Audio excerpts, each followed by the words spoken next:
to talk about this important issue, which is affecting thousands and millions of our people. Really, it was just to come here and say I appreciate the opportunity that has been given to us, but I don't know if I'll be allowed.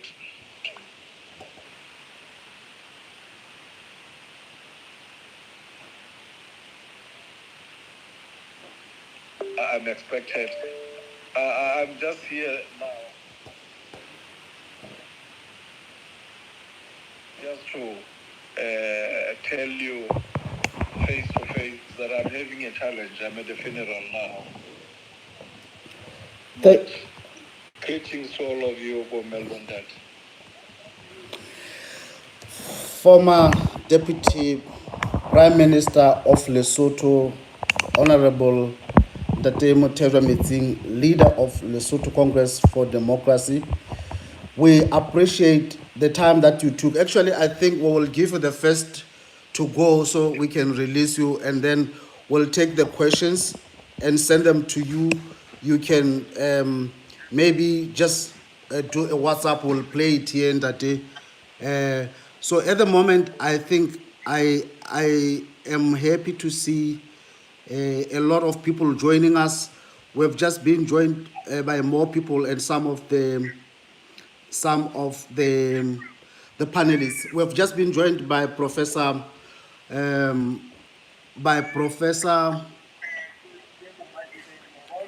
We have just been joined by Professor Marake. So I want us at this point to kindly request that Musakeng to go at it again to say hi to our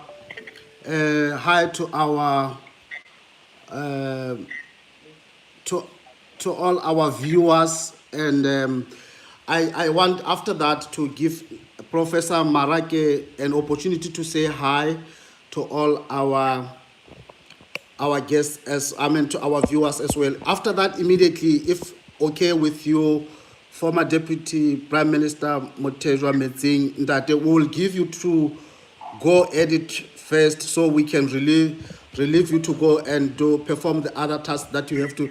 But I believe we should be able to get. We should be able to get all the questions that's coming to you directly to you, so that you can send us a voice note to play to our viewers, and in this manner we will have given you a fair chance to respond. At the moment, ladies and gentlemen, I've seen that we have also just been joined by our international speaker, Rodney from South Africa, who is based in the UK.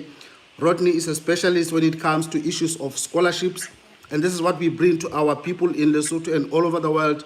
Be on the lookout, get your pen, or maybe better still, use your recording device, because we want to change lives today. We want to give people opportunities. So, Ndate Rodney, welcome Tate Musake, welcome Professor Marake.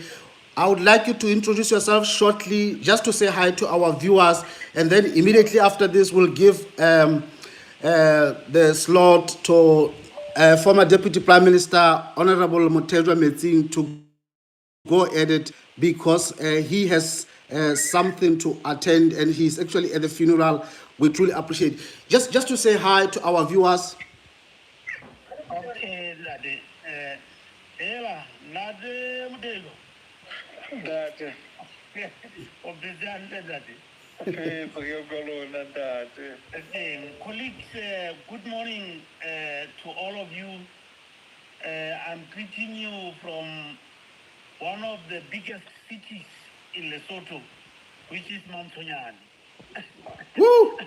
I'm parked on the roadside on my way from Tabatega into Masiru. Thank you very much. Thank you.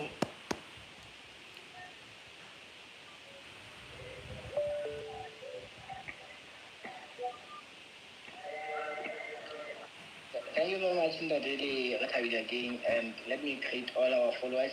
I'm by name of Mosakeng Masebo, the CEO of BLM Management Consultants. Thank you very much, Dr. Musake.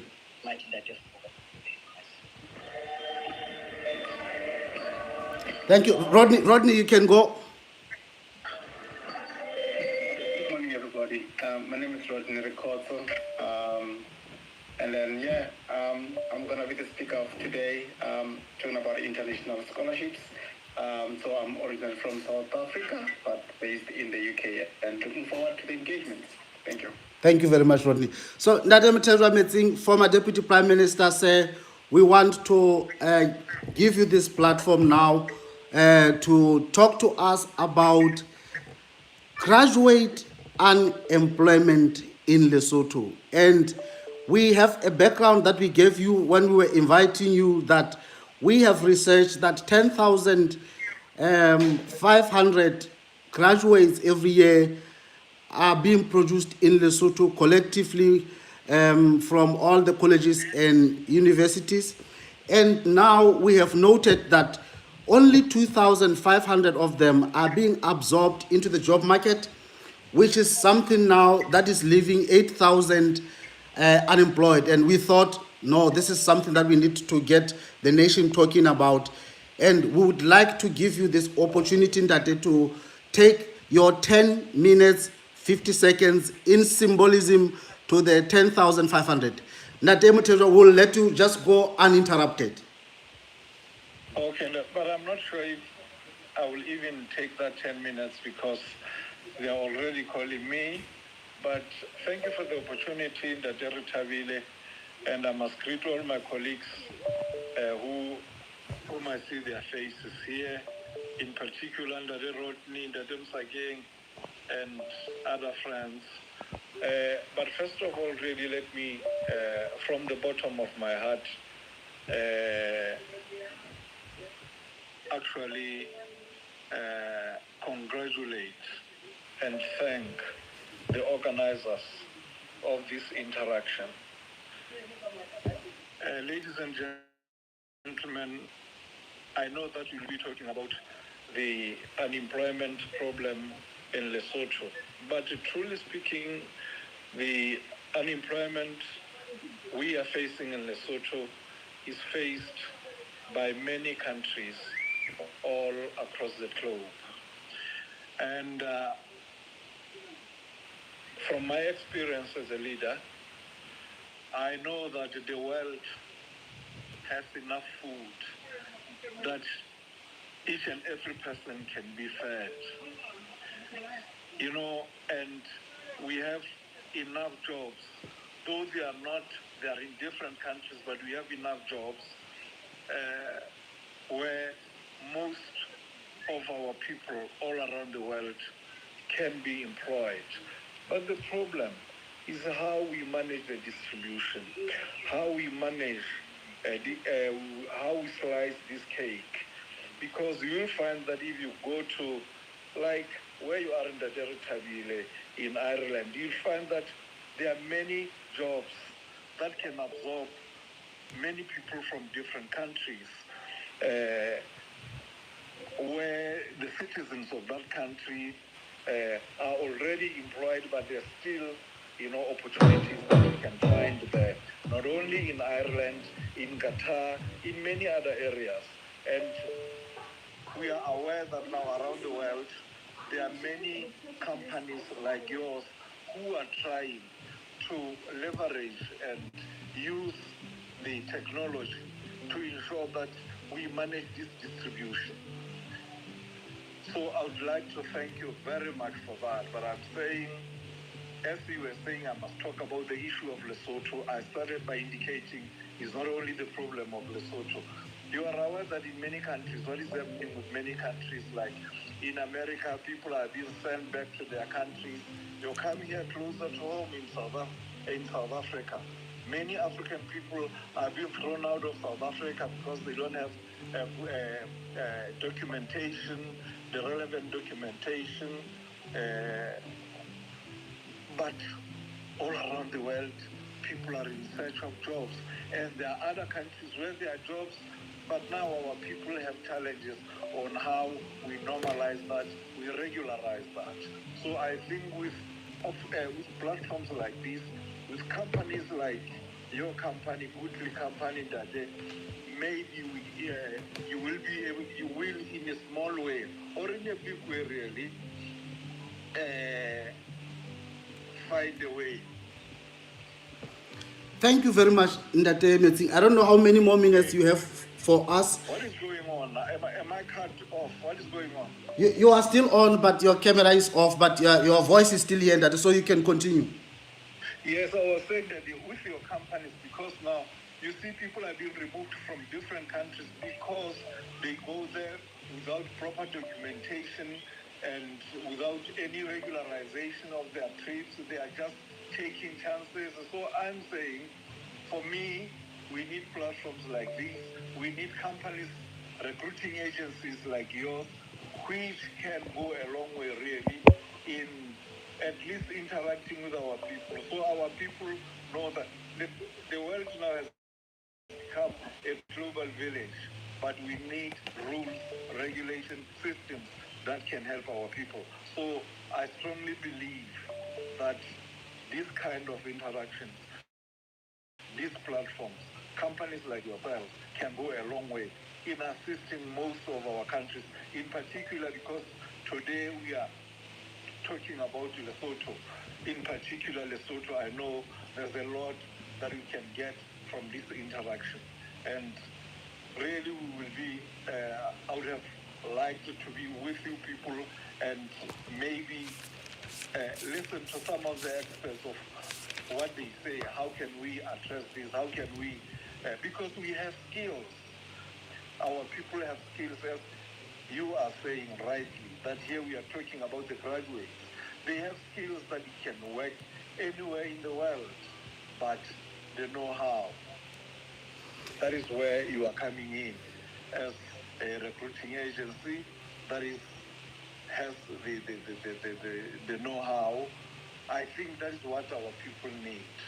And I would have loved to be with you so that I can engage in those discussions. But for now, really, that I'm saying thank you, and I'll be willing if there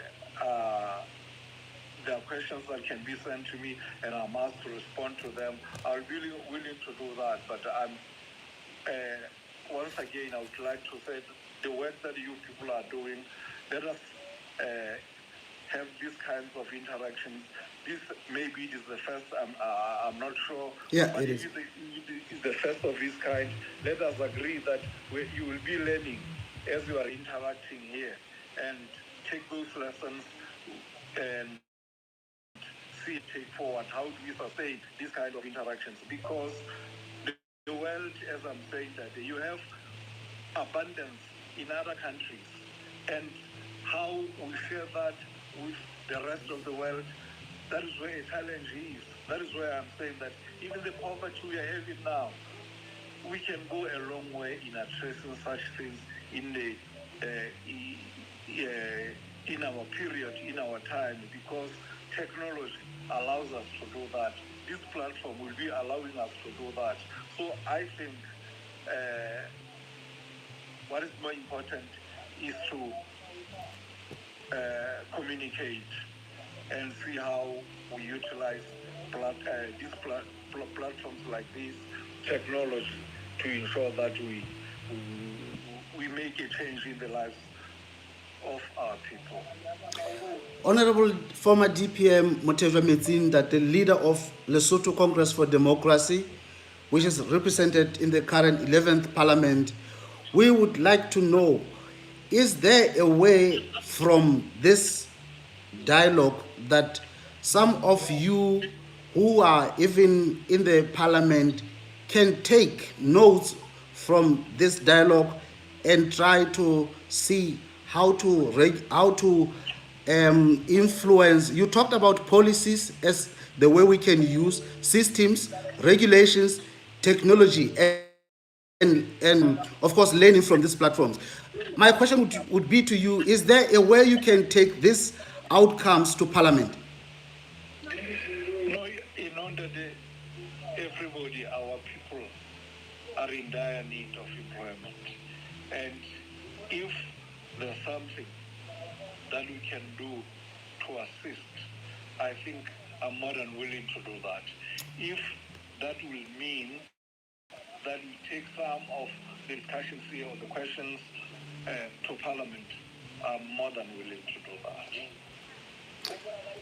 In closing, Ntate Metsing, if you would like to say something, can you just address something to the viewers, to Basotho people, to the viewers all over the world, because you are going to be released as you are at a funeral at this point in time, and this shows such a passion that you have for and the patriotism in you to set aside the 11 minutes of the time that you have at the funeral. Okay, Thank you very much. let me say in short.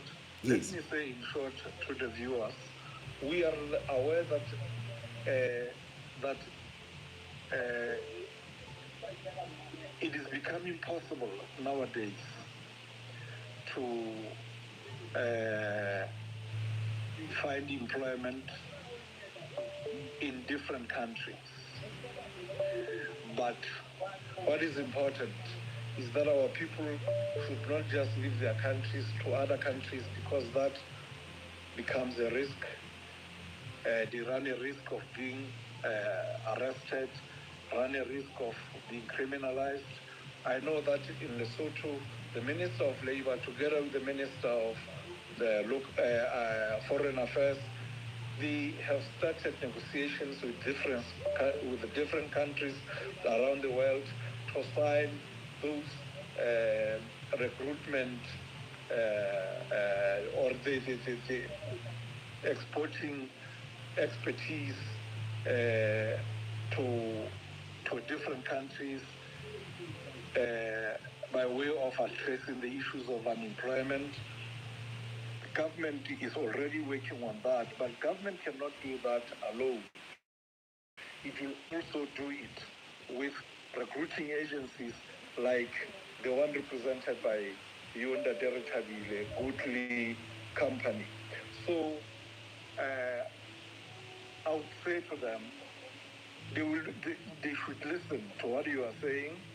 They must engage in these discussions. From there, I strongly believe that you also, as a recruiting agency, you are going to share with them the challenges that you are experiencing in trying to assist them. So those challenges, we as policy makers, particularly myself, who has an opportunity to be talking to you, I am ready and more than willing to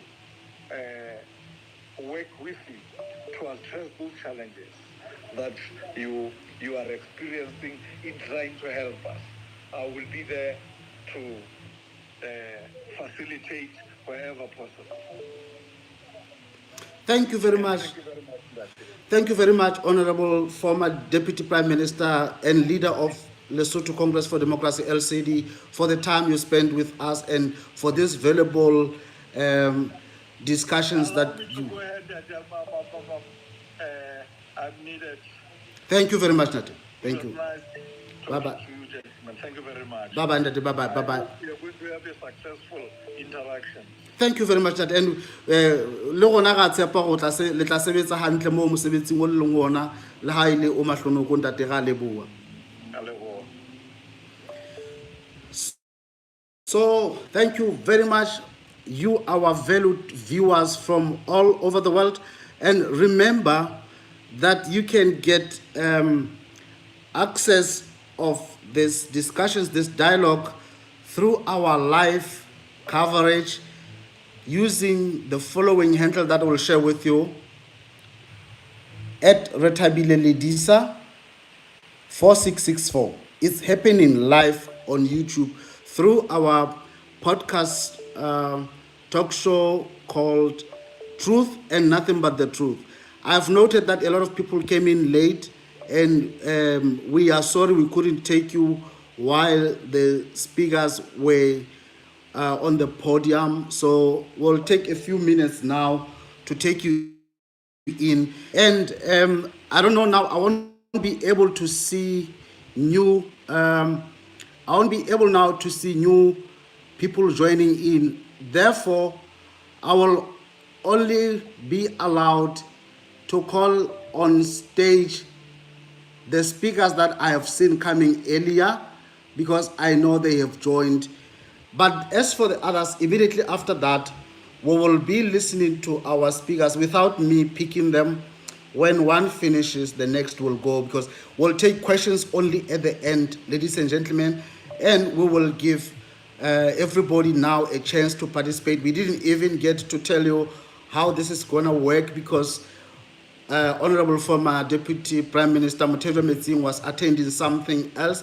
He is actually at the funeral, and we truly appreciate the 10 minutes, 50 seconds he took off his time in symbolic to the 10,500 graduates who are being produced in Lesotho every year and who face graduate unemployment. So at this point in time, I will quickly like to go to um, CEO of BLM Consultancy, Mr. Mosake. Madam Sake, the floor is yours, and we know that you are very young. And ladies and gentlemen, I'm happy to tell you that Madam Sake has been on our show. This is the second time.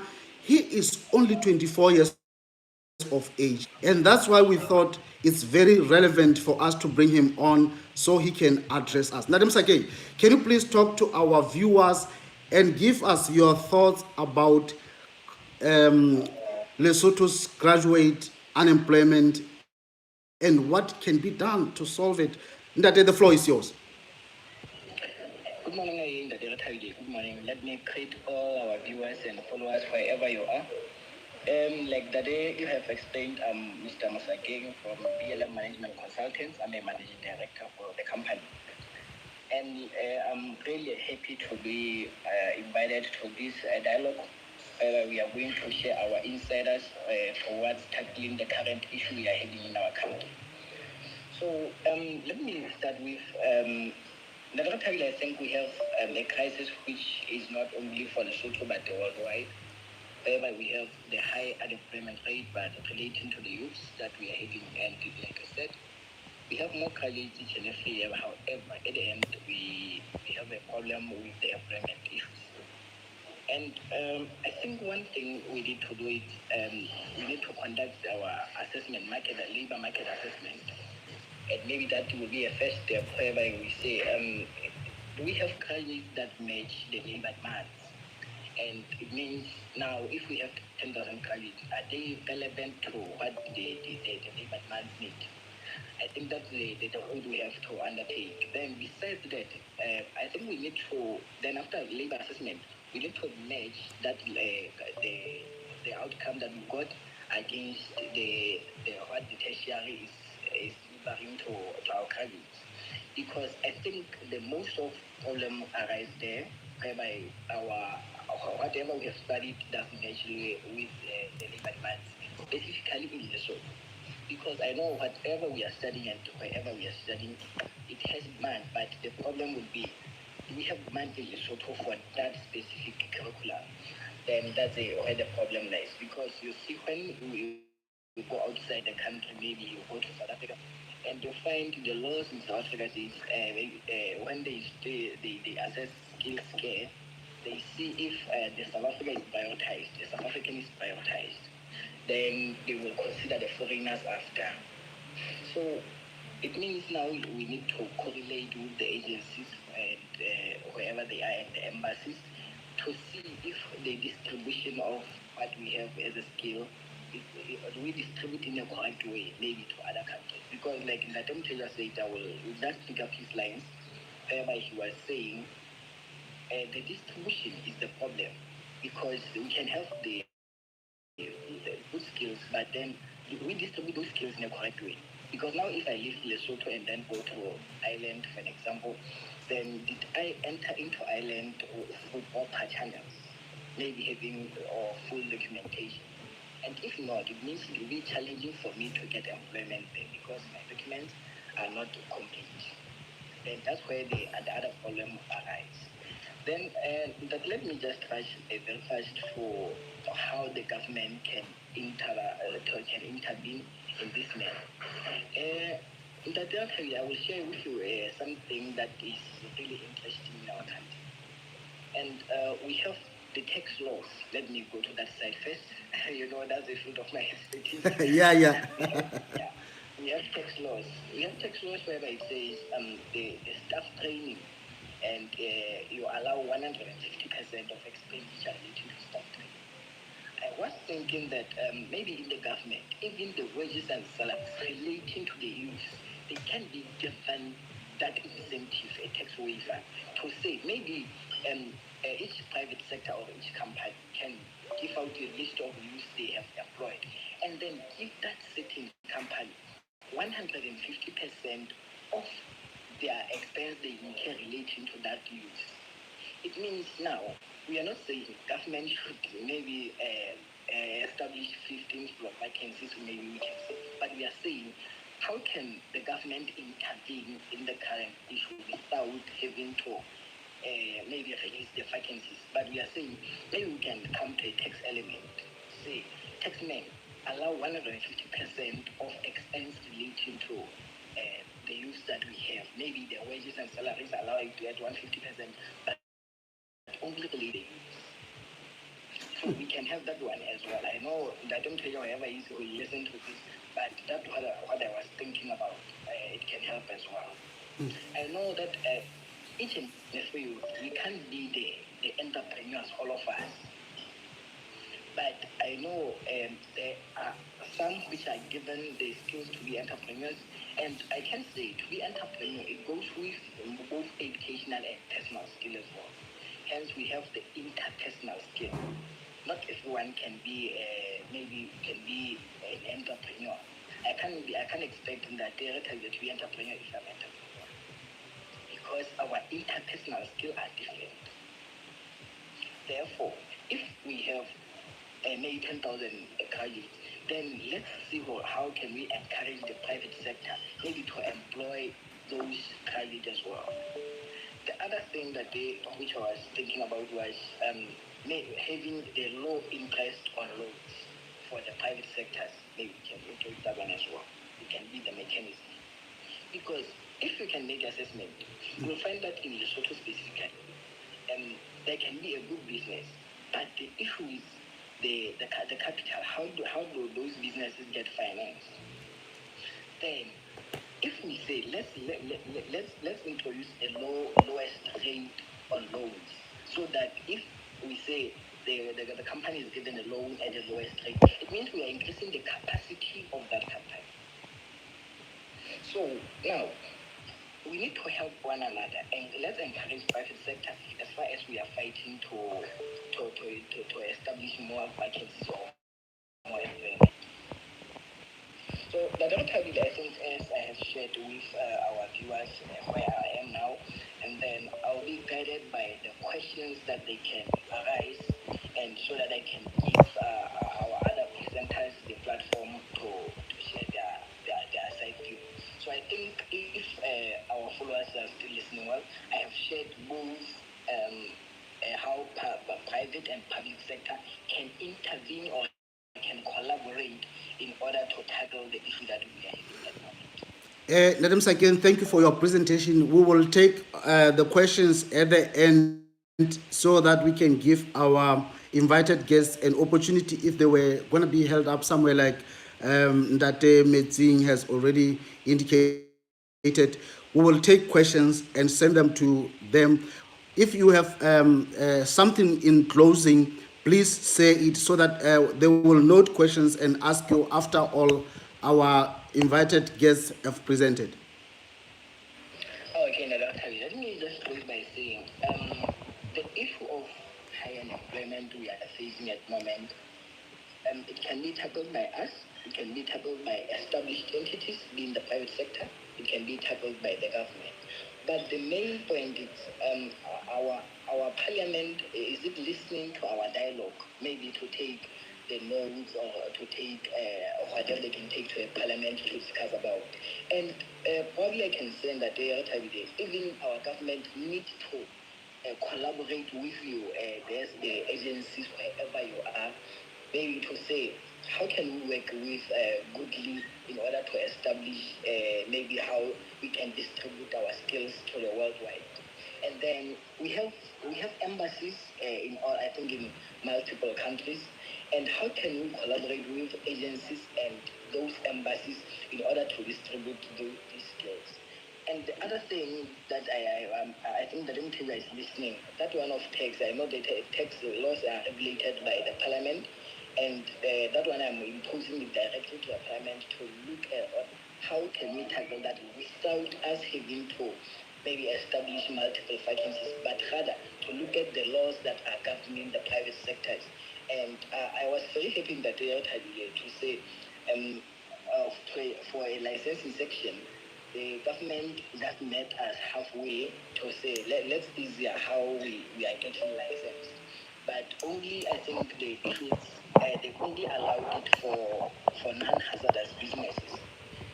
Or however, for hazardous business such as maybe those that have health impacts, such as the catering and stuff like that, they are still regulated that strict because of the hygiene purposes.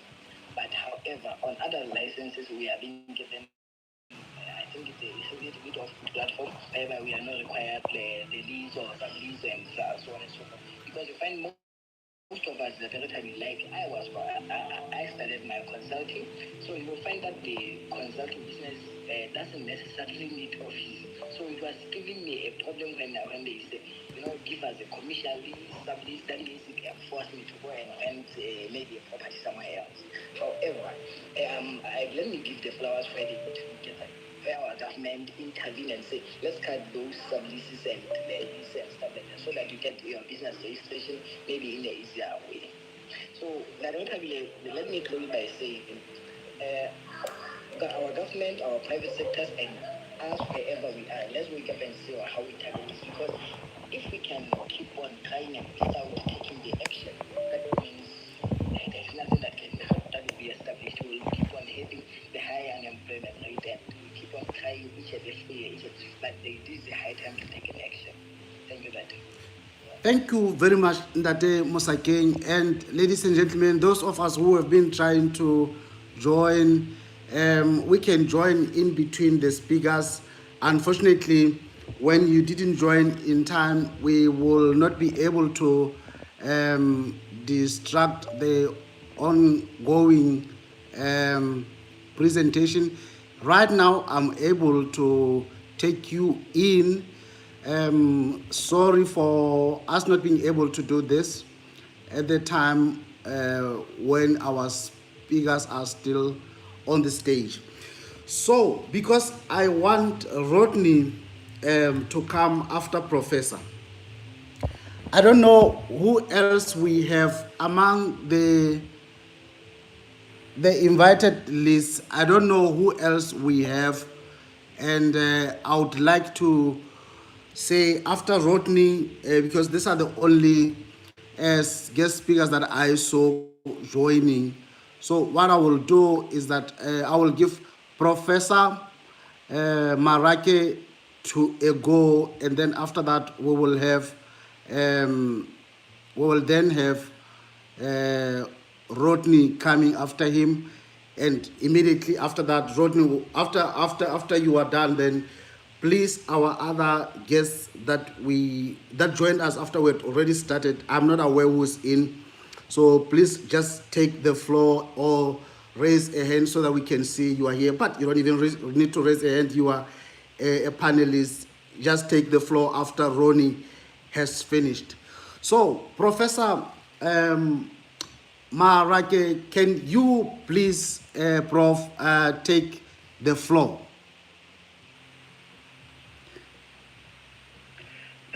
Thank you, Ndate Retha-Billy and colleagues, wherever you are. I've been requested to address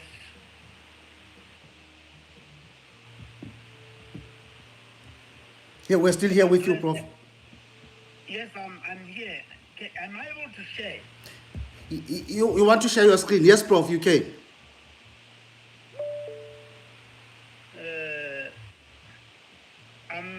I don't see the share button on this Google Meet thing. Oh, okay, Prof. If you... But if that, okay. if that should not take our time, Okay, Prof, okay. I can present either way. Okay, Prof. Thanks. Yes, I've been asked to address the issue of graduate unemployment in Lesotho. The initial statistics have been shared. Graduates entering the Lesotho labor market every year in excess of 10,000. And those absorbed in the formal employment are approximately 2,000. This means only one out of every 5 graduates is able to enter the job market. And the rest, about 80%, join the growing unemployment line and backlog annually. We have a structurally constrained economy in Lesotho. When one looks at the sectoral share, the informal economy takes about 35%, the public sector takes 25%, agriculture and mining takes 20%, textiles and manufacturing about 15%, and the other formals about 5%. The key insights out of this are the following. The public sector is saturated. You can no longer put people into it. The manufacturing demands low-skilled labor, and we are talking about the graduate unemployment here. And thirdly, the informal economy absorbs most of the workers, but those below graduate qualification level. So Lesotho's economy, when you look at it closely, was not designed to absorb tertiary graduates at any significant scale. There are a couple of causes. Root cause one is on the supply side. There are supply side failures. Higher education is producing graduates the market cannot absorb. All these universities, colleges are producing graduates every year that the market cannot absorb. And the first thing is that the massification of education without quality has brought us here. There is rapid enrollment expansion that is not matched by funding, by quality assurance, or labor market alignment. So producing quantity over employability. Secondly, there is a curriculum market disconnect. This means programs remain largely theoretical with limited work integrated learning, internships, or industry co-design. And thirdly, there are skills gaps on graduation. Graduates lack practical, they lack soft and digital competencies that employers demand, and therefore weakening employability despite having acquired formal qualifications. The second root cause is on the demand side, where the economy is not generating enough graduate level jobs. First, there's a weak and undiversified private sector. Lesotho's private sector is small and sensitive to macro shocks like wage pressures, inflation, low productivity constraints on the job creation. And secondly, the public sector at capacity, historically, the primary employer of graduates, the public sector, is now saturated, as I have said, and fiscal constraints prevent meaningful expansion of the public sector. Thirdly, we can talk of barriers to enterprise creation. There's limited access for startup capital, weak market linkages, and enabling policy gaps, which prevent graduates from creating their own employment. So, where do the graduates go? This we should take a sectoral reality check here. The public sector is moderate, takes a moderate absorption, but is already saturated. There are no new openings in that sector, and there are fiscal constraints. The textile sector takes very low numbers, and they demand low-skilled labor only. Agriculture and mining also takes very little graduates, and cross-border dependency is high, and there is a high skills mismatch. And the informal self-employment absorbs high, but there is a lot of underemployment. Work below qualification level is a main barrier there. And ICT and services, emerging services, also are beginning, but very low, but growing. And infrastructure and investment gaps provide serious barriers in this regard. There are lessons we can learn from elsewhere in sub-Saharan Africa. In Rwanda, for instance, there is aligned higher education programs with National Vision 2050 economic priorities. They have there. They have embedded entrepreneurship across all tertiary curricula. And they have invested in ICT and services sectors to create graduate level demand. In Kenya, they have expanded industry-linked technical and vocational tracks. They have legislated university industry practicum partnerships. And they have they have made a national skills fund co-financed by government and the private sector. In Ghana, they have national apprenticeship and enterprise incubation programs. And they also have graduate startup fund with mentorship and market access. Thirdly, they have sector-specific graduate placement skills. Now, what's there for us in Lesotho? We should talk about a framework for change, and there are three pillars. The first pillar is to reform supply. Curriculum reform aligned to labor market demand. We need to do that. Secondly, we must embed work integrated learning in all programs across our higher education institutions. Third, we should steer enrollment using graduate tracer intelligence. And fourthly, we must strengthen quality assurance across all higher education institutions. Secondly, we must stimulate demand. The private sector development and SMME finance access is a priority. Secondly, investment climate reform to attract employers so that we create a viable, flourishing employment sector outside of the public sector.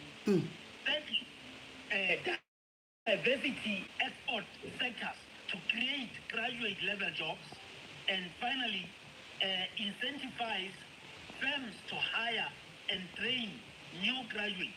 This is what Mr. King has alluded to. And the third pillar is to bridge the gap.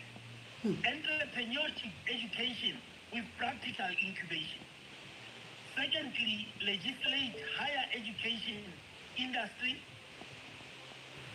partnership requirements. And thirdly, we must institute a national graduate employment database. We are acting in the dark. We don't know how many graduates are out there with what skills.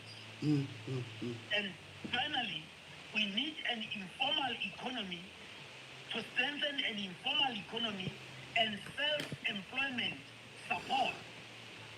Government must be deliberate in supporting those who are not employed to go into self-employment. Now, I want to make a call for action. The time for incremental change has passed. We can't now dwell on incremental change. Lesotho cannot afford to continue producing graduates for unemployment. Systematic reform requires political will. It requires institutional coordination. And it requires urgent investment. And currently, one cannot write home about this effort within our government system. And for in the immediate term, we must establish a national graduate employment task force, cross ministry with higher education institutions and private sector representation. Establish a national graduate employment task force. In the medium term, we must legislate a work integrated learning and higher education industry partnerships requirements across all tertiary institutions. In the long term, we must anchor a private sector jobs creation fund and a national graduate tracer and labor market intelligence system.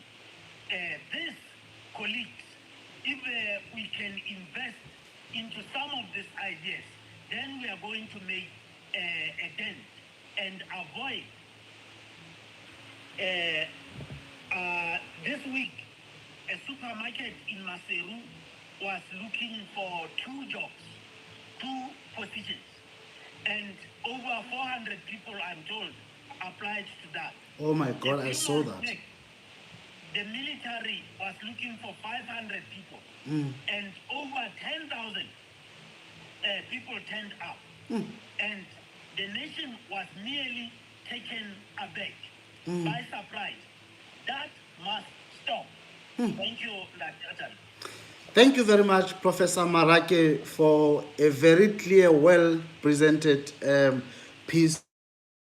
You have of sectoral share, informal public agriculture and manufacturing, and the insights you talked to, you alluded to the public sector being fully saturated, and this is no questioning. And now we are left with the informal sector, which actually the economy there absorbs only those with skills below the graduate level.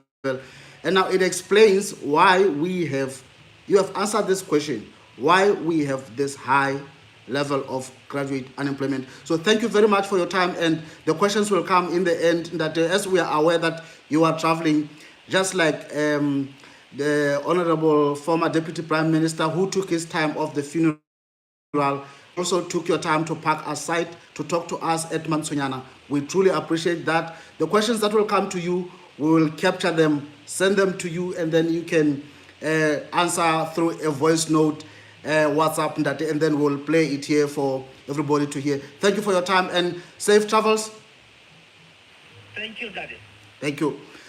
So, ladies and gentlemen, that was Professor Marake there talking to us, and we truly appreciate his contribution. So at this point now, it's only now that I'm able to take those who were not able to join us earlier. So we've just been joined, I've seen, by another member of parliament. Maybe I will ask him to come, or those who joined before him. Welcome, Ntate. Welcome, Ntate Mahalanyane Mohotu, Honorable Member of Parliament. And actually, I must say that he is very relevant as he's a chairman to the cluster committee responsible for education as well as for health. So you guys, at this point in time, if you had not told a friend to tell a friend to tell a friend to tell a friend please start now to tell a friend, to tell a friend, to tell a friend, to tell a friend. Because we are going to be talking to someone we believe is going to be very resourceful to those looking to go international via the education pathway. I must indicate that our company, Good Heritage Recruitment Agency, is offering recruitment through a model that we coined ourselves. We didn't benchmark with any, and we did it to answer the needs that we saw. We were looking to solve issues, not to complain about issues. So this is the pathway of education, where we can send you to the 9 currently destinations where we are recruiting, 10 actually now. Our systems are built to recruit to Republic of Ireland, UK, New Zealand, Canada, Republic of South Africa, USA, Australia, United Arab Emirates, and People's Republic of China. So now we are also recruiting to Germany through the education pathway, and the list is growing because the company is growing as well.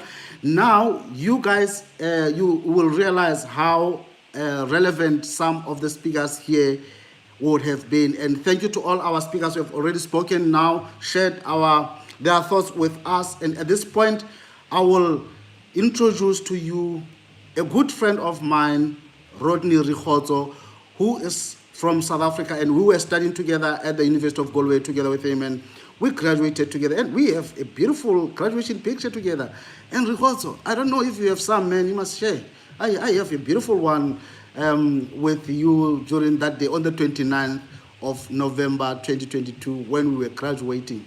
So, ladies and gentlemen, help me welcome on stage someone who's an expert international speaker, and such a patriot, such a lover of education. This man, while we were doing our masters and I was doing my Master of Arts in Child, Youth and Community, he was doing his masters in gender studies. At the same time, he would have already having Bachelor of Social Work from from South Africa, and he was studying simultaneously another master's with University of South Africa. I would have done my honors with the University of South Africa as well. So, Rikhotso, Rodney, welcome, my good friend. And here are the Basotho leaders and Basotho students. I promised them that Good Heritage Recruitment Agency is bringing opportunities with us from Europe. And you are the gateway through which we are bringing this. Welcome, Rodney.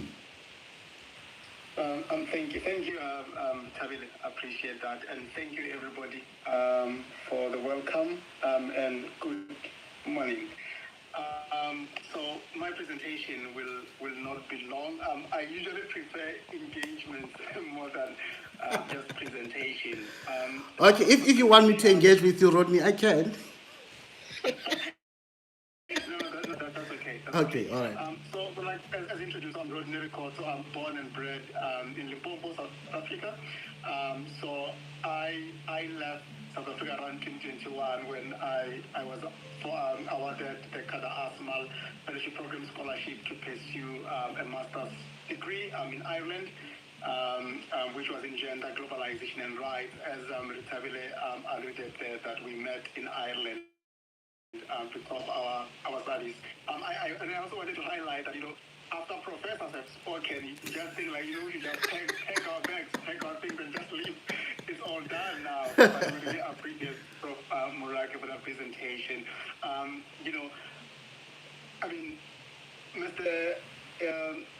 Prof said something very much significant that, in terms of curriculum, that there's a need for curriculum reform. And work integrated learning, in our spaces, as we are experiencing a high number of graduate unemployment, which is not only in Lesotho. Actually, it's just across the continent. Even in South Africa, it's the very same thing that we are experiencing. So I worked in one of the government departments before I resigned to take up the scholarship. Because like Retha-Billy said, so I'm passionate about education. I'm passionate about personal development and professional development, which just led me to undertake that scholarship. So I interact with a lot of people around scholarships, and there are some people who actually think that scholarships are a scam. Sometimes people who don't understand anything about international scholarship will be trying to argue with me, who has been, an awardee of an international scholarships, and but thinking otherwise. So international scholarships, ladies and gentlemen, are highly competitive. They are highly competitive because it's fewer opportunities and a lot of people apply for them. It's either it can be undergraduate programs or postgraduate programs. But in terms of my little experience, there are more scholarships for postgraduate than undergraduate. So you will be your masters and your PhDs. There's a lot of scholarships all over the world. And in terms of international scholarships, they are not just study abroad opportunities. But I look at them as an economic empowerment tool, because once you get awarded a scholarship, like I went to Ireland, fully funded, all expenses paid. I didn't have to pay a cent. With these opportunities, because they are designed to build in-country capacity. So in Lesotho, I think Mr. Musakeng spoke about how programs at universities needs to be tailored to respond to the national development plans. And you realize that these programs abroad, they are designed to respond to the problems of today, the now problems, in terms of responding to the sustainable development goals or the national development plans, which are embedded to respond to what the country needs. And the other thing is about solving real issues today. And exposure to the global marketplace. Because we speak about unemployment. I usually ask people when I talk about international stories, they're like, oh no, for me to leave my family at home. Oh my God. And I'm thinking, so you are comfortable to be unemployed for the next 3 years and sitting at home doing nothing, rather than shooting your shot, you apply for a scholarship, you go abroad, and that can be a stepping stone for you, because you come with skills that Mr. Msaking said Lesotho would need. So meaning that you come to the country more equipped, more highly skilled now to be able to respond to those problems. It's either entrepreneurship or it can be even those collaborations, whether with government or private sector, to respond to whatever problem that you have identified, linking it to your national development plan or the sustainable development goals of the United Nations.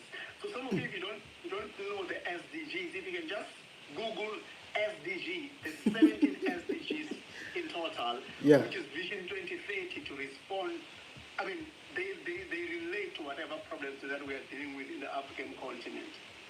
I like it for the googling there, Rodney, and I hope Rodney, you are not going to live without sharing with my Basotho and international viewers the currently open scholarships, and I'm sure you are still going to come to talk about scholarships that are available for distance learning. Yeah. Of course. I will speak about that. So I wanted to first highlight that importance. That these opportunities are available. They are not for specific people, because over the years I've supported so many people who ended up getting awarded scholarships, and because they had self-limiting belief that they were not worth it. It's for the smart, the intelligent ones. I'm like, no. Shoot your shot. You've got nothing to lose. And people got awarded these opportunities. So for me, with scholarships, it gives you an opportunity to move out of Lesotho. You go to whichever country, whether it's the UK, whether it's Ireland, the US, Germany, or whichever country, for you, to learn those critical skills that you need in line with your field of study, because that it gives an opportunity for networking. Let me give you an example. It will mean that if you're from Lesotho, you've got your own views and vision about how you can give back to the community, and you can advance and resolve these challenges of graduate unemployment.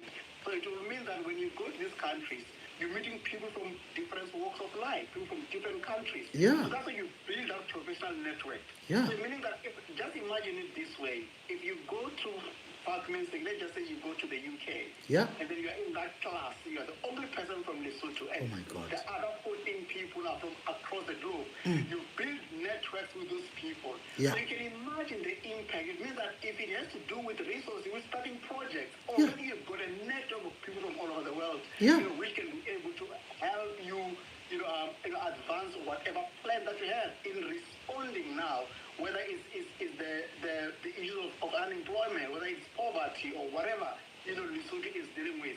So it creates that room, for one to advance.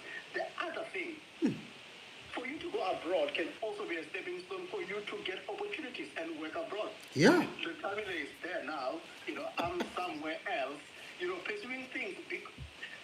And let me tell you, ladies and gentlemen, Africans, us Africans are very intelligent. Yeah.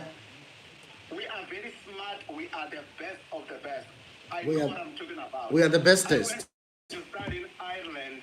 I graduated first class honors. That was cum laude. I graduated first class honors. And I can tell you now, us Africans are the best. We are smart. Our education system in Africa, the way it is, the way our professors, I'm not sure if Professor Murake is still here, the way our professors, when you get out of that institution, you know that you've been paid. Yeah. So what does that mean? When we come abroad, because most of them, they are not used to the rigorous form of how our education system is. Yeah. When we get here, we excel. Yeah. Because we understand pressure, we understand resilience, we Yeah. have all these tools, and when we get to those spaces, they are surprised that, hey, what's happening with these people? So I want to say that as a sideline, we must never doubt ourselves. Yeah. We are smart, we can compete at the highest level. And with these scholarship things, because what it needs, you just need somebody to, you just need to be ready to complete essays, to write essays and complete forms. Because sometimes it's not going to be a while. You need to write essays and motivations why you believe that you deserve these opportunities.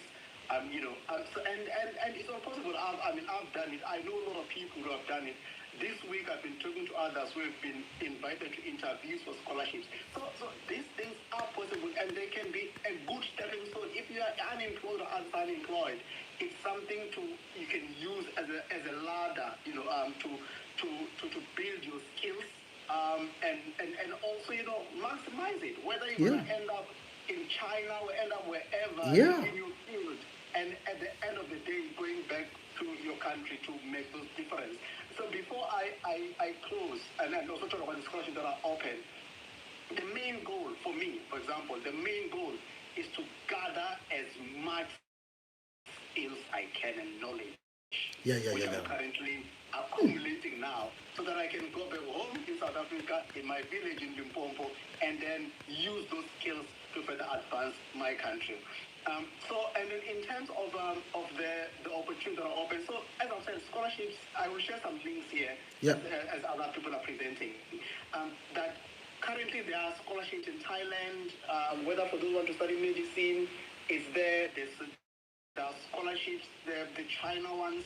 There are some that have closed in the past few months for undergraduate and also postgraduate studies, whether it's in Turkey, in Germany. I know the one for Germany is for South Africans. But every day there are opportunities, and I try, to share in my social media platforms, especially TikTok, to share this scholarship so that people can apply. Because one thing I had to deal with was that there were few people talk about it. People who will go and study abroad, and then they don't even tell you. Yeah. They don't even tell you that They're so stingy with that information, man. and you are thinking, if these people have got money, because education abroad is very expensive. Very expensive. To travel knows, very expensive.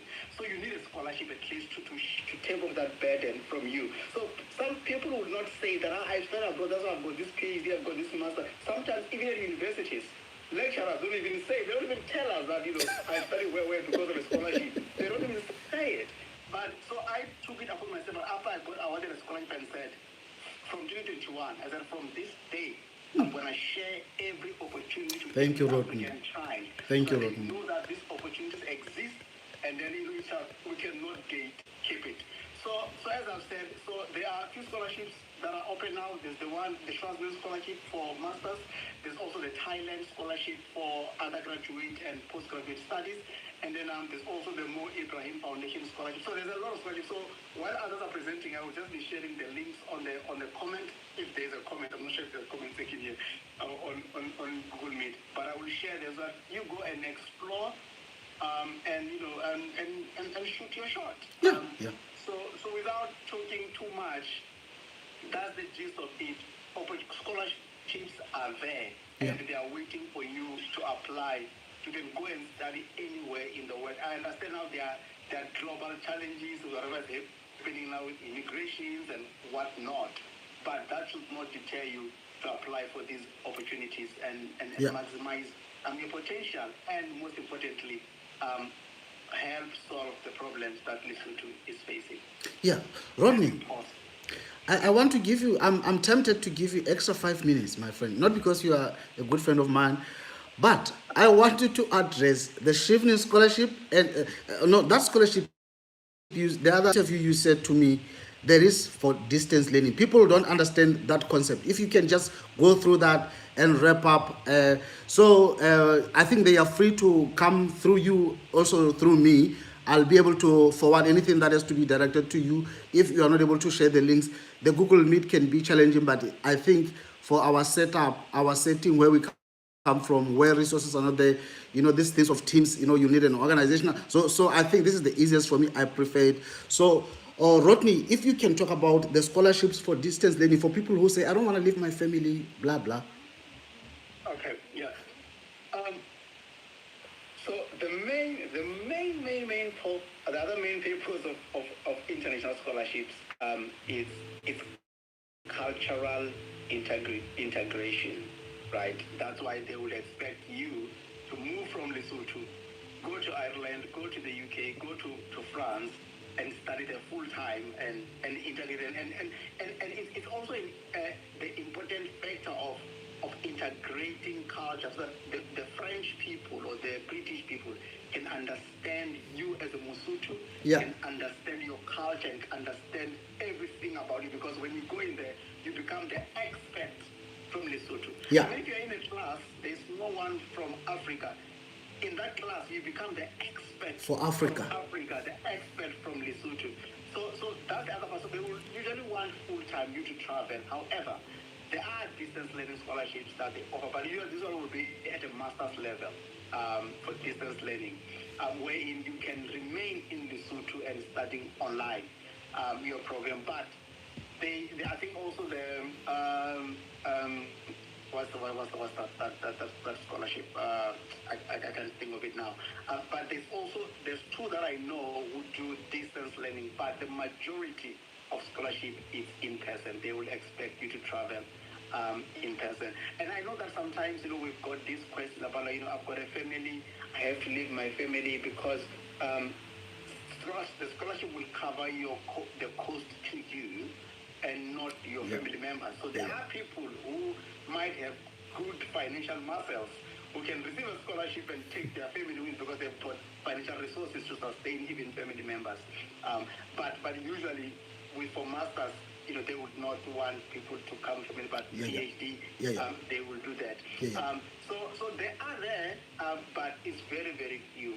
Most of them you will be expected to travel to that country. I mean, when I left home to take up the scholarship in Southern to Ireland, because I desperately wanted to study abroad, because while I was at university, I was afforded an opportunity to go on an exchange program to Germany. So that also just I sharpened I just wanted to I realized that the world was so big that there was enough space for everybody in the world. My space was cemented in that world that I wanted to explore. So I left my family at that time because I'm married. I left my wife and 10-month-old baby when I went back, because it was a dream thing, and it was looking towards the future. That it's just a 1 year program, and then but I went, studied, done, and then took my family, and I'm with them now abroad. So yeah. Thank you very much, Rodney. It's possible. You can do online. You can study online, yeah. But very few. Yeah, I know it's there. I never knew until I met you. Like I refer to you as an expert for this things. I think you were talking about the Commonwealth one as well, and Yes, Commonwealth, yeah. yeah. So, ladies and gentlemen, that was Rodney, a good friend of ours, and he's so passionate about education. And if you can hear him, he's a patriot, and myself and him are patriots. What I did, I used my own family's funds to come study for a master's program, and I paid a freaking 14,000 euros in 1 year masters, but it was for a good cause. So, Rodney, you just mentioned that some of the people have money. We are giving them the opportunities how they can use that money to invest in the future. Look, now I have my daughter Ashley Senati Ledisa born here. Look at what's going to happen to the girl of that life. So I mean the life of that girl. So you are looking beyond now. If you want to go back home, I'm doing business home right now. I'm doing business here as well. Very soon, in a couple of months, we'll be launching this company here. So you guys, this coming abroad and the networking that Rodney talked about is what is possible. You have seen it through the two of us now, Lesotho, South Africa. Thank you, Rodney, my friend. And the questions will come. I hope you are able to stay until the end. If not, we will take the questions that come to you, send it to you, and then you can give us a WhatsApp voice note, you guys. So it's only at this point that we are going to be able to take the new people joining us, and I know that we have seen, if now people are joining, we're able only now to take them, because we're not able, unfortunately, to disturb our speakers when they are speaking. They are on podium. So for people that would have joined a bit while we have started, we are sorry. We are not going to disturb the flows. So at the moment, I've seen the following host. I've seen Honorable Makhalanyane Mogotu, and I'm trying to look for another speaker, Honorable Nkaku Kabi. I don't know if he's able to join now. Those who are close to him, please tell him to join now, because we are trying to now take now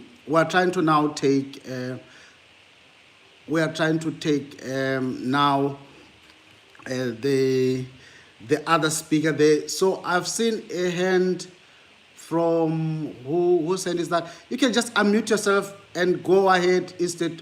I've seen two hands. Okay, I've seen Ndate Mulifi Charlie as well. He's here with us. So Ndate Charlie, you will be coming after Honorable Makhalanyane Mogotu. Honorable Makhalanyane Mogotu, if you are still here, honorable member, please take the podium. And then after that, we will be joined by Mr. Charlie.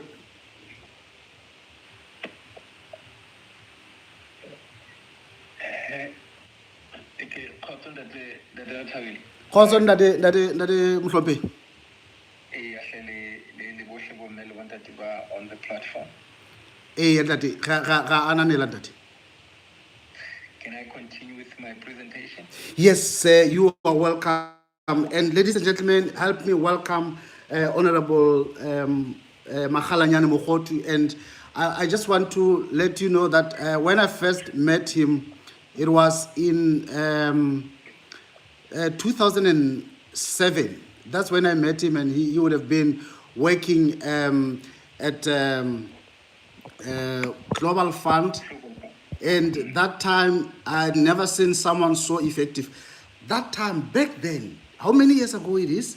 So he would have facilitated, that time I would have worked at Baylor College of Medicine Children's Foundation as one of my first jobs, even graduated from National University of Lesotho with Bachelor of Social Work, and I would have studied as a social worker there. I would have worked with them for 2 years, valuable 2 years of my life.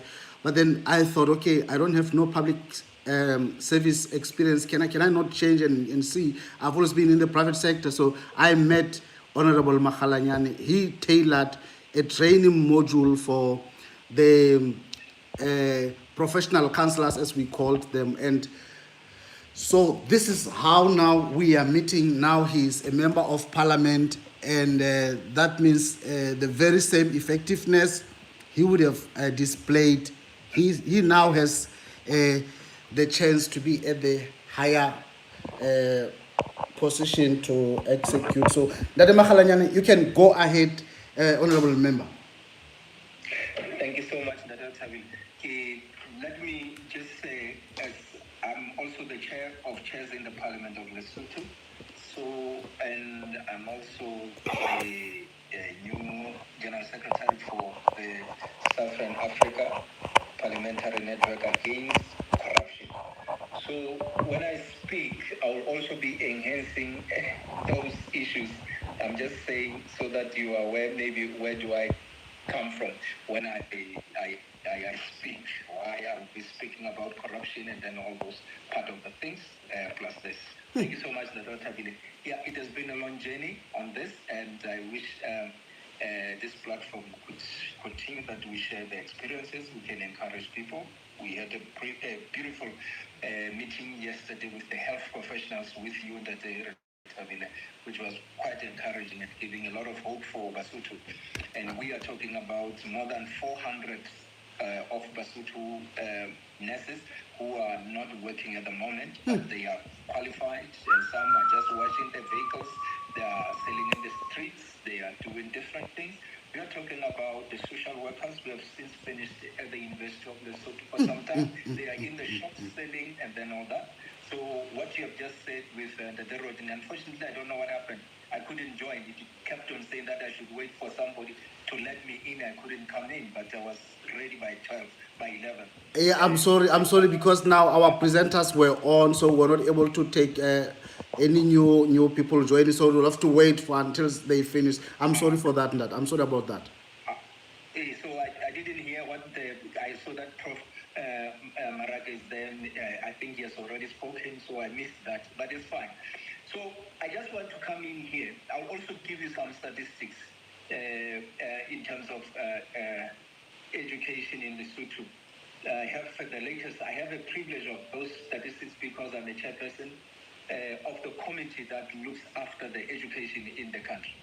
So in this year, the last year, 24-25, we've got the targets and the actual, and then 25-26, we also have the targets, and then also 26 and 27. But one of the things that I'm interested in, it would be maybe if you could look how many students we have at the lower level.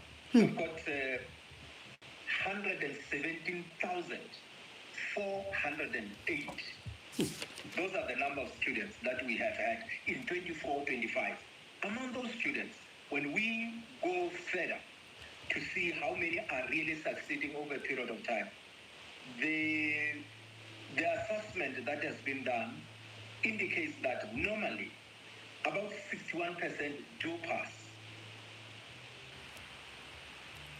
Pass and progress with education.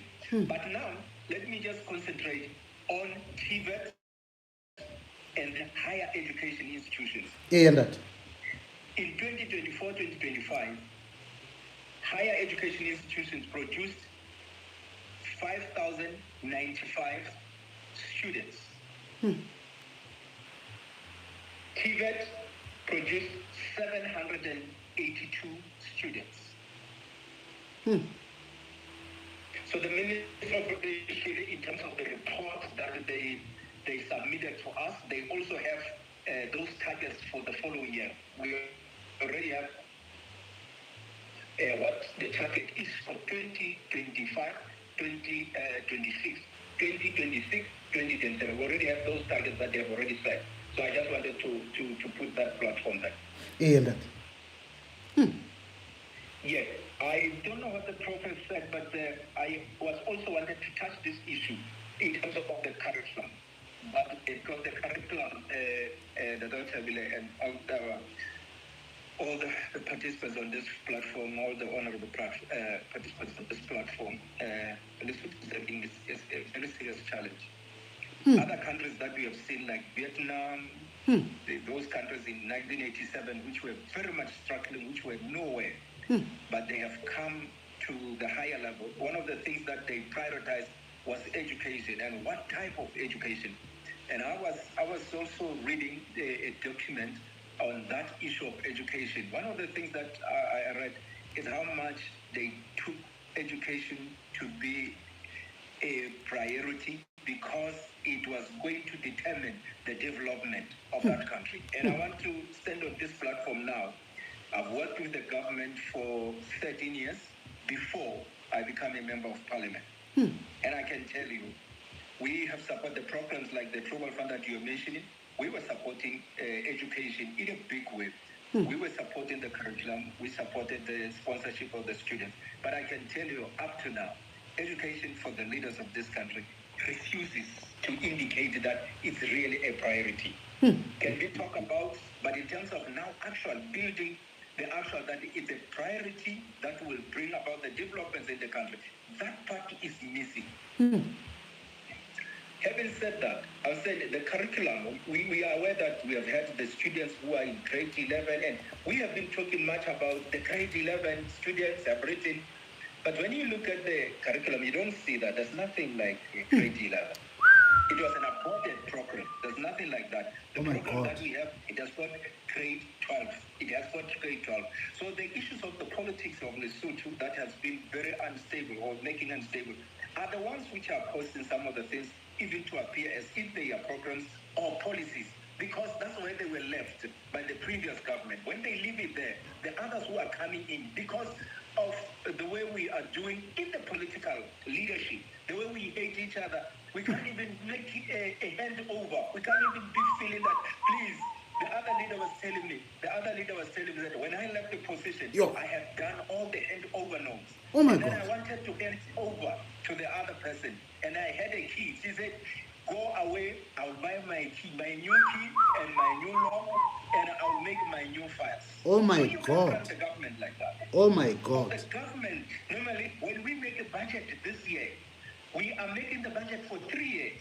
So if the others come, they are not even aware that the budget and the plans were already outlined for the next 3 years. That's a disaster. Because these people, poor people, they come in, they struggle.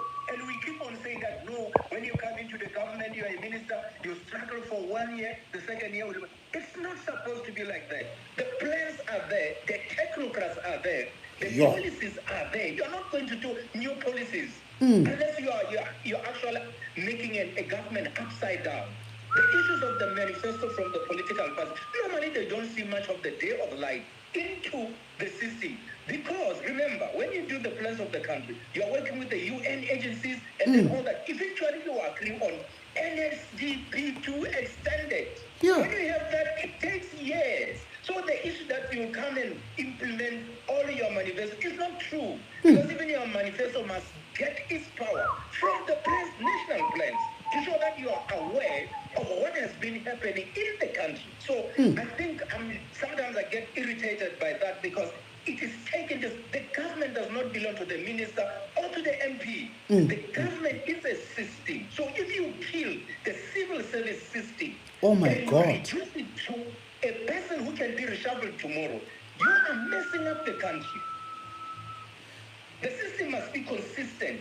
I normally make an example like you are in Europe, the country like Switzerland. The system is solid, but the leadership does not tamper with the system. He just said, how fast can we run?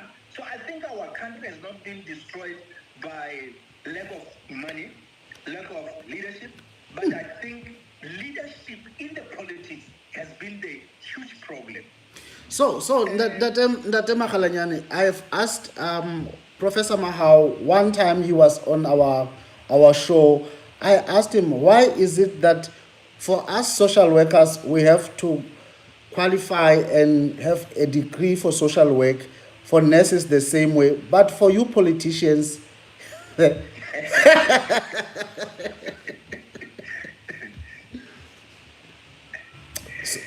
so I was just alluding to this because the question of all of these things, I think when you don't have theory, you know politics because you have been practicing politics, but everything now will have the theoretical approach that you will then need to be able to consult enough when you are doing your policy, even when you are making and developing these manifestos that you want them to become policy, because you don't know how policy processes have to be.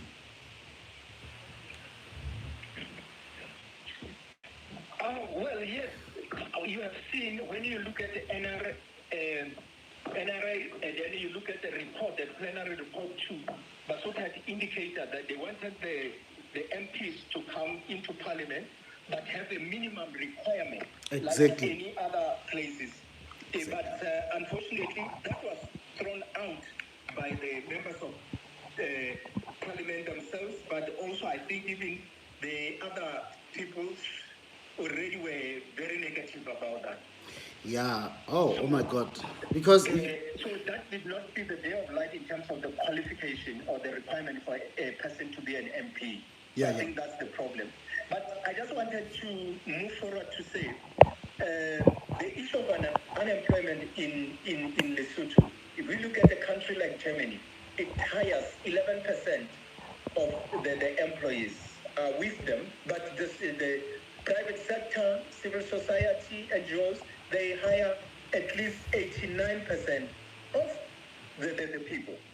What it means is that they have made a conducive environment for business sector to thrive and employ people on a very big, almost permanency basis in different value chains. So for us in the city, if you look at now, we are not having any value chain that we can say is sustainable. If you look at the wool, you will find that we are going as far as rearing the sheep, and then from there shearing, and then classing of the wool. That's our value chain. And then from there, once we have classed, then it leaves the country. Whereas it is still have the scoring that could be done in terms of the weaving, and then it could be still having us doing our fabric based on that. So those are some of the value chains that we have. The chicken, for instance, if you look at the statistics of the 2025, January to December, it will indicate that in terms of chicken, the country imported 51 million kgs of meat, which goes to the amount is 1.7 billion. So if you look at that, if we were to take even half of that, it could assist us to build a value chain. So even if we can talk about Basotho, have the chickens and all this, the poultry, but if we are not building the value chain, that takes from the mechanization, the food, that goes to the actual, the feeding, the production, up to the end user, which is the shops like ShopRite, and then all those shops that which are there. If we are not building such a thing, nobody will have any confidence in our producers and in our private sector in those lines. If you look at the meat industry, if you look at the cranes, if you look at that, there's no value chain. And why don't we have it? It's because our politicians, the leaders, the ministers, the people who are in the policy making are competing with the ordinary people most of the time in those businesses. Imagine. So when you talk about that, the people will share the value of 1.7 billion. The people who are in business, who are in the government, they will not let that see the day of light. Because they are competing. They are not even thinking small. They are thinking, what about if I get that half of that? So that's the big challenge in the that we have. And we need to overcome that. I think the issue of really playing, waiting for the government, it should be a service that a person says, now I decide to sacrifice, I decide to deny myself some of the things for the sake of the nation. But if you go there with ambitions of yourself in terms of wealth, richness, I think you're killing the country. Because the country will never be in a position to have that the independence of business. That's why every time in the parliament, those who listen to me, they will know. I'll tell my fellow members of parliament and the ministers, I said, you people, one of these days you'll get out of government. When you get there, you won't find a system for private sector. And you will struggle. And we will remind you about this time when you had power to make it possible and the environment conducive. So, and I think the more we are keeping quiet about these things, because we want positions, we want this and that, I think it's killing more people than we can ever think. Even the future of this nation, the economy of this nation, is being destroyed in our very eyes by ourselves by keeping quiet. The sin of omission and the sin of commission are involved in this. So for me, when I look at the unemployment that we have in Lesotho, 150,000 young people are out of job as we are talking, according to our statistics. Remember, even the youth and gender issues are in my committee also. So 150,000 of the young people are not on a job. They cannot work, regardless whether they have qualified. They are qualified. 48.9% of the population of Lesotho is young people. So it's very unfortunate, even now as we are talking about the general unemployment. I was talking about this issue, the Retha-Billy and all the participants on this platform. I said, when you look at the government of Lesotho in terms of what they have done, they have tried what you are doing. They have tried that. And then in trying that, they got connected with Mauritius. Mauritius said, we are ready. We want 4 categories of employees from Lesotho as an export labor. That has never happened. I remember this. Guess what? It was not even talking about that higher level of education. It was talking about the people who would be able to cut the head of the fish. It was talking about hospitality. It was talking about the truck drivers. It was talking about, I hope I talk about hospitality and all. I remember another one was talking about domestic work. Exactly. Because they were saying, Basutu, we think these people can do a good job. Specialists also even indicated that, can Lesotho provide 800? We have never done that. Oh, what's the problem? What's the problem? Because people were saying the nurses and the doctors and then I can understand because of the red listing. But this one, they have no restrict. They just needed the politicians to sign. So what is the problem with implementation? What's the problem?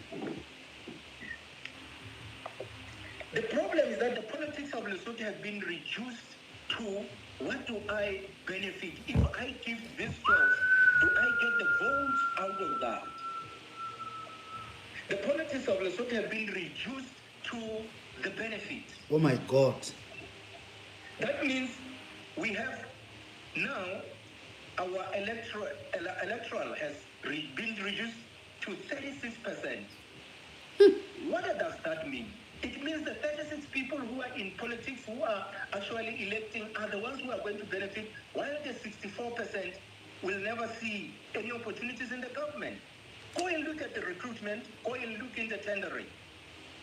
These things have killed the country more than actually bringing any development. So the unemployment is being purported, perpetuated, and promoted by the leadership of the countries in the continent of Africa. The corruption that is associated with the tenders, that is associated with the recruitment of the human resource is the one. If you don't agree with me, go and look at the report. That report of GCO 2024-2025. Go and look at that report, page 28 and 29. Section 5, 3.5.2 and 3.5.3. Go and look at the report that is called a stateless in Lesotho by the Ombudsman of 2026. Go and look at that report when it talks about the issues of recruitment in this country. They have destroyed the people, they have destroyed the politics. But nevertheless, they have made a country unstable. Yeah. The report on the outlook from Central Bank also outlines that the only reason why this country cannot grow is because of instability. And instability is not caused by the masses of the people. Instability is caused by the people who are looking for positions in the government. When they are members of parliament, they are also looking at the possibility of being a minister. When they are ministers, they're looking at the possibility of being a prime minister. But we never focus on developing the country so that the people have article jobs. The country has got 2.2 million people, and then we say normally more than 350,000 of the people don't even live in Lesotho. So the rest of the people, you have got the middle class of the people who are working sometimes in the government, and then also there are people who are left in between. How can we fail to make sure that we have a development? We have developed the country, the economy that can sustain this. Go and look at our infrastructure in education. I think at the National University of Lesotho, Dr. Skonyana and Datemas, they've written a transition of our students from rural schools to the university as compared to the urban students. And you will see that it shows a serious disaster because of inequality that is given to both infrastructure and the quality of education. So, Karim, that I think I want to say the issue of unemployment for me is man-made more than just a phenomenon that is out of order. There's no reason why. There's no reason in the Parliament of Lesotho, because of my position. In the Parliament of Germany, they have a man that is responsible for Africa. In the chairperson is responsible. That man has come to the country in Lesotho to meet with me about the situation. He was talking about simple things, vocational training, TVET education. He said, we would like to engage to make sure that your people, from what they are doing here, they can come to Germany so that they upgrade. Exactly what you are saying. They have a degree, then they have master's, because they said, as we have more confidence in the people with high skills to work for us, because almost all of us have been taken through a basic, in terms of the vocational training or a technical work at home. But I was just talking to the Minister of Education, said, but this thing has not moved anywhere up to now. So, I mean, I'm just worried that unemployment is a man-made more than anything. It's just like poverty. We are creating this thing, and the sooner we can stop poverty, we don't even need anybody to say they come and help us. We have enough skills. I like what Rodney has said, that Africans are very brilliant. If you go to these ministries have employed highly qualified people who are not doing their work because the ministers and the politicians are doing their work, a technical work, which what you were saying, that you were saying, why are we not having those people? You don't even need that much. You need to have the people who are having a base, but who can trust the system, that it will work. Who can have that, no, this is the goal that we need to reach to, and I have experts to reach. If you remember Global Fund, where I was, I had experts around that office. There were very powerful people that we have employed around. It didn't need me to have all the skills that are needed. So I think even with the government, it's the same. If we can trust the systems, we can trust the people we have the best with. Because those people take advantage when they see that this guy is just interested in his petty politics of the people from his constituency getting employment here and there, not the bigger picture of removing or eliminating poverty, eliminating unemployment in the country. So, Honorable Member, as we conclude, I can hear you are saying the graduate unemployment in Lesotho is a social construct. So, as you conclude, I would like you to indicate, if we believe it's man-made, it's a social construct, how can we deal with the current one? There will be graduations soon in September in most schools. What can we see differently between this September and September next year? What can we do in order to make an impact to reduce it, if you believe it is man-made and it's a social construct? There are a couple of things that needs to be done. I think we need to be very serious about the issues, not to play around because we are looking at politics. I've often talked about the Queen Mama Hato. It has got 130 doctors, but they make referrals to the maximum of 5,747 in 2025, January to December. You cannot even comprehend what is happening. It cannot happen. That means we still have to pay about 300 million. Yeah. While we have a hospital here that we are already putting up to half a billion to run. But that same hospital takes out more money to another country. That means in terms of employing the 130, all these things have not been considered. I know the minister sometimes said, no, it's because of the cancer and oncology. And I refuse. Because on those numbers, I looked at the numbers of the cancer patients, 1,493, which is not even 50% of the patients. So that means if we could cut all these other categories because of the skills, that means it's a skills match. If you cannot match the skills with the requirement of the work, we'll always have a problem. This is what one speaker said. This is what Mr. Mosakeng, the CEO of BLM Consultancy, they are an accounting firm. He spoke of the skills match. Exactly. That's where the challenge is. When we hire the people, we hire based on politics, the cheap is the really need. Go and look at the institutions of oversight. Go and look at Ombudsman's office. You might find that there are 36 employees, but you might find that the technical people are less than 10. Go and look at DCO. You might find that they have a number of people, but I'm telling you, 70% of those people will not be the people who are technical, who are supposed to get the job done. So this, how long on this part? How long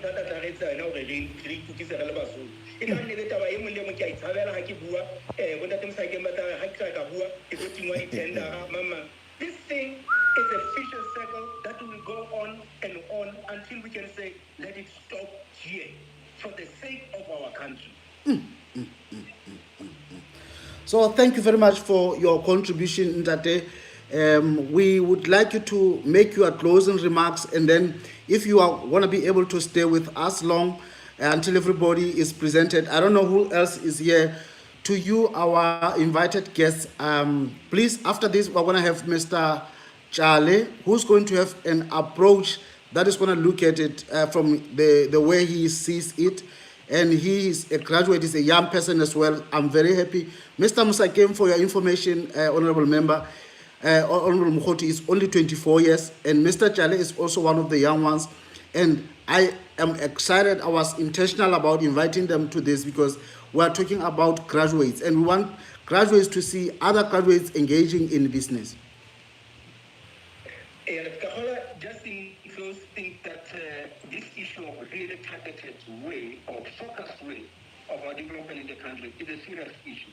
I went to Zambia recently to meet with the medical students, and I was shocked to realize that we have so many medical students who are not supported, who are not sponsored, while we are complaining about having no specialists. And some of those who are specializing, some have already returned because they were struggling.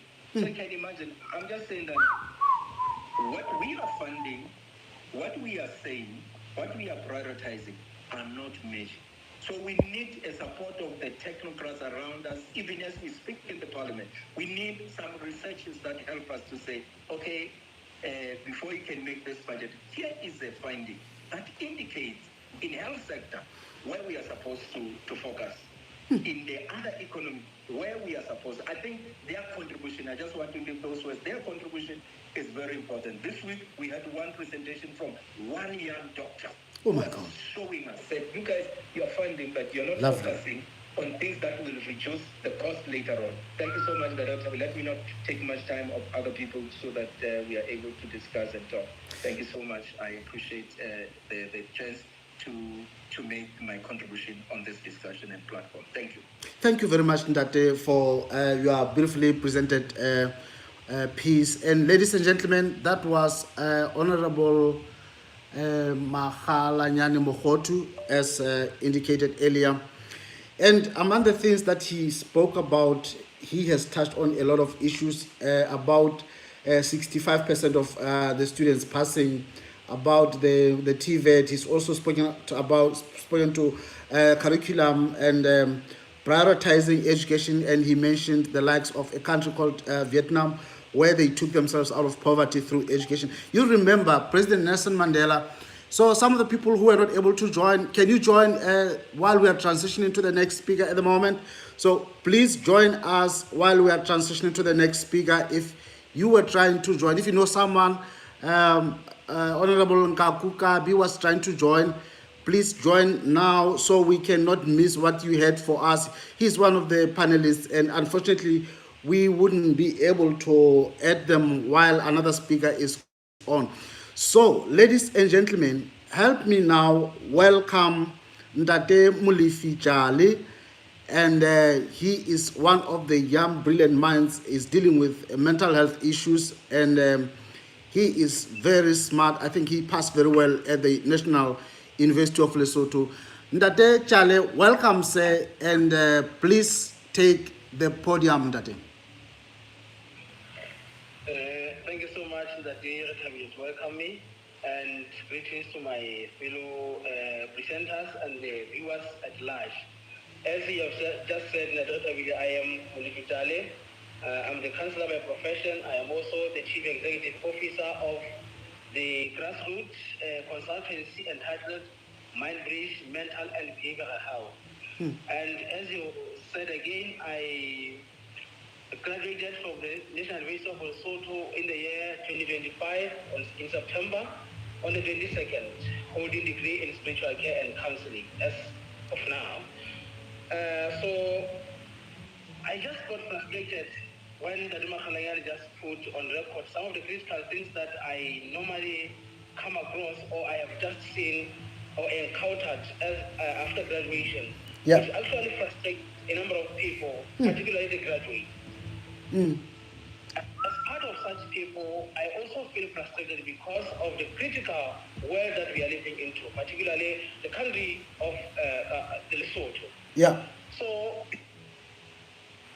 it is normally argued that unemployment is a problem, which was declared by the Prime Minister in some couple of months that it is a national crisis. But the issue has remained for so long unattended to. So it keeps on frustrating many young people and putting them into a critical space, of course, into a suffering kind of space. Because it is normally viewed from an economic point of view. But as a counselor, I would like to view and argue from a psychological and behavioral perspective that graduate unemployment does not only represent economic failure, but it also represents a multidimensional crisis which affects identity formation, emotional well-being, social relationships, mental health, and national morale. And therefore, as a counselor, I argue that the prolonged unemployment of educated young people in Lesotho has not only created an economic crisis, but also it is characterized by a prolonged depression, anxiety, hopelessness, diminished self-worth, emotional withdrawal, and existential and professional uncertainty. This is because historically, or history gives us a point that education has been regarded as a principal or as a chief pathway to upward social mobility in Lesotho and across many other African countries. But as of date, as Daduma Khalangani has just indicated, families have made a lot of sacrifices together with the government to educate children, because education has always been associated with dignity, social status, financial independence, and family achievement. But however of date, education seems to have questionable signs. Instead of entering into stable careers, many remain unemployed for years after graduation, despite possessing qualifications and professional aspirations. Therefore, this warrants our attention because the contradiction between educational achievement and economic exclusion creates severe psychological distress, because graduates begin to perceive themselves as failures despite fulfilling the society's academic expectations. Therefore, this puts us to a critical position whereby, remember, in Lesotho, education in African countries, maybe let me put it in such a way that, let me say, education is normally constructed as a pathway to success, and therefore society has constructed it as a way to achievement. And therefore, as a graduate comes back from university, it is an expectation of the society that such particular person must be providing something home. Such person must be providing something in the society. Such person must be of valuable stance in the community they are living to. And we see this as argued by Max Weber that human dignity and social meaning are central to a working person, because they are created by the way. Therefore, when graduates are neglected of employment, this challenges their mental health. This challenges their human existence. This challenges their identity. This challenges who they really are and how they perceive themselves. So, now, in 2024 December, World Health Organization declared Lesotho as one of the countries that are at risk of mental health. And of course, centrally to that argument was the issue of education. And at the tail of it was the issue of unemployment or the graduate unemployment. So, now, we have seen a number of issues happening now. We have gender-based violence, we have high divorce rate, we have criminal records, we have high drug abuse, we have high divorce rate. And when you look at these factors or this phenomena, you find that at the core of such issues is employment, because no one under any circumstances can sustain family without financial muscle. Because Abraham Maslow puts it well when he says financial muscle is a basic need, shelter is a basic need, food is a basic need, clothing is a basic need. And therefore, if somebody doesn't have such things, it's because that they cannot make it to life. They cannot make it anywhere. Hence, the divorce rate, which is actually maybe 43% of our time. So this also drives us to the most sensitive issue, that unemployment, the graduate unemployment constitutes of different factors, as I have indicated. We have seen that most young people, as recorded in the theory, self-medication, our young people have suffered so much that they have lost hope in everything, so much that they have lost hope in the political leaders, so much that they have lost hope in education systems, so much that they have lost hope in maybe the government, to put it on record. So this says they have to find possible ways to deal with the psychological issues that are affecting them, which in the context are depression, anxiety, and the rest. Therefore, they are using alcohol and other drugs as a coping mechanisms. And the government on record keeps on complaining about that, about young people taking much of drugs. But the question is, why is it that happening? Unemployment is the central idea, which actually remains unattended to for a long time, yet it was declared a national crisis. So, Ndate Chale, your approach is very interesting because you have now alluded to a different approach where you have actually separated the economic approach to unemployment into the social and psychosocial approach, and we are enjoying you like anything. And I want to know, what do you think could be a solution to graduate unemployment? Thank you so much, Retha-Billy. I want to allude on a point put on board by Professor who just presented prior to Dadema Kalangani and Mr. Rutney. He truly embarked on the point that I'm yet to debate upon. He talked of curriculum reconstruction. In my formation journey in the counseling practicum, I have identified that when I was a student, I was not able to go to the field and see how the real world operates. And therefore, that created the space between myself in academic journey and myself in real world.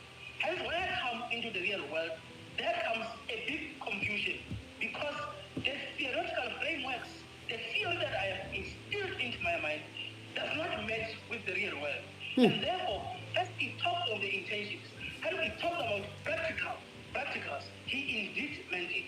Hence, I would recommend the same thing, that the curriculum has to be from problem to solution, not from education to employment, because this does not work for us. Thank you very much, Ndate Chale. And in closing, Ndate, what would you like to say to our policymakers, to the experts in academia, to the government?